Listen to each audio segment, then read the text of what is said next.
Hello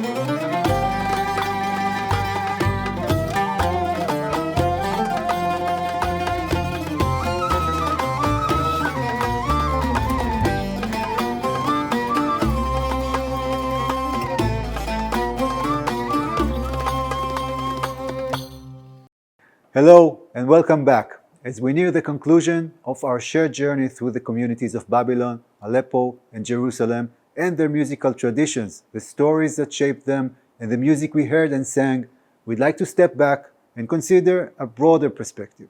Our course has taken us to various places and through a rich tapestry of historical events. Rather than revisiting the specific development and cultural significance of each tradition, we'll explore some broader observations on how these traditions take shape, crystallize, and continue to evolve in response to changing circumstances.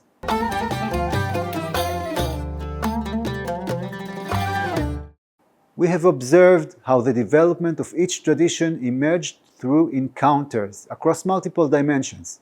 As entire communities experienced exile and settled in new environments, they engaged with local cultures not just through initial contact but through daily ongoing interactions. Encounters also occurred continuously with neighboring communities, like Babylon and Aleppo. Cultural links existed, for example, between Babylon and Persia, and we have documentation of the ongoing relationship maintained between all communities and the one in the land of Israel. We also know, for example, how the arrival of Jews expelled from Spain to these communities catalyzed significant transformations. These encounters, while enriching tradition, also presents challenges to its preservation. This creates a fundamental tension, the need to find a delicate balance between safeguarding the tradition while allowing it to grow and adapt to new times and conditions. It is precisely within this dynamic interplay that tradition finds its vitality and continues to evolve. The Jewish communities we studied were integral participants in the region's musical landscape. As Professor Edwin Saussi articulates, music is the field of culture productivity in which Jews and the peoples of Islam converged in the closest and most prolific manner. His choice of the term convergence is deliberate, best capturing the sharing of a cultural capital, in this case music, that results from extended and close physical contact.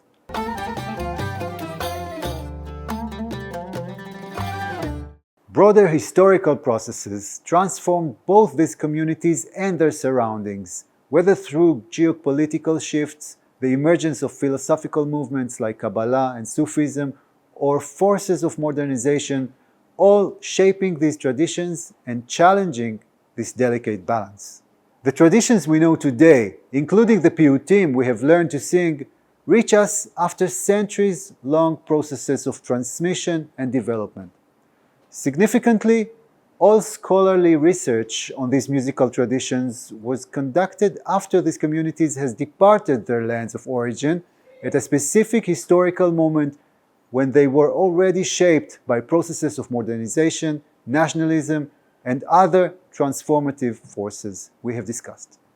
Among the three traditions we explored, the Sephardic Jerusalemite tradition offers a unique perspective, that of a tradition without such historical rupture, one that continues to develop and accumulate layers organically, exemplifying a living tradition. This presents an excellent example of how inherent adaptability enables the integration of diverse influence while maintaining essential continuity.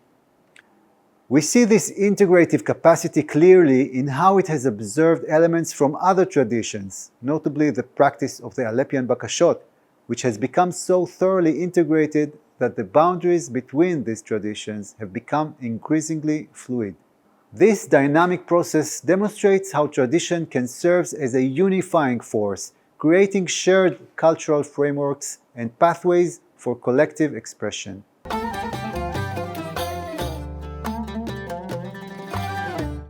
Throughout Israel's relatively brief history, the musical traditions of Eastern Jewish communities often remained outside the cultural mainstream. For many years, Arabic music occupied a marginal position within Israeli cultural consciousness. largely absent from the canonical repertoire for complex historical reasons that extend beyond the scope of our current discussion. Recent years have witnessed a significant transformation in this cultural landscape, with this musical tradition experiencing renewed vitality, even seeing piyutim adopted into mainstream performance repertoires. Our panel discussion illuminated several contributing factors, including the emergence of world music during the 1990s, which facilitated broader cultural receptivity. This cultural opening represented a dual embrace, both towards the region's rich musical heritage and towards the community's own historical experience in Arab lands. This shift coincided with broader geopolitical developments, including diplomatic initiative with neighboring nations and the formalization of the Israel-Jordan peace agreement. Today, piyutim from these communities resonate beyond traditional contexts, finding their place even in popular music performance, while their musical style gains broader cultural acceptance. Israeli society continues to undergo a complex transformation in its relationship to its distinguished heritage in Arab lands, a gradual process of recognition and revaluation that manifests in multiple spheres of cultural life. Within the traditional realm itself, significant developments are taking place amongst some bearers of this musical tradition. A new generation of cantors, exemplified by Maestro Habusha and his successors, combines their deep liturgical knowledge with profound understanding of musical theory.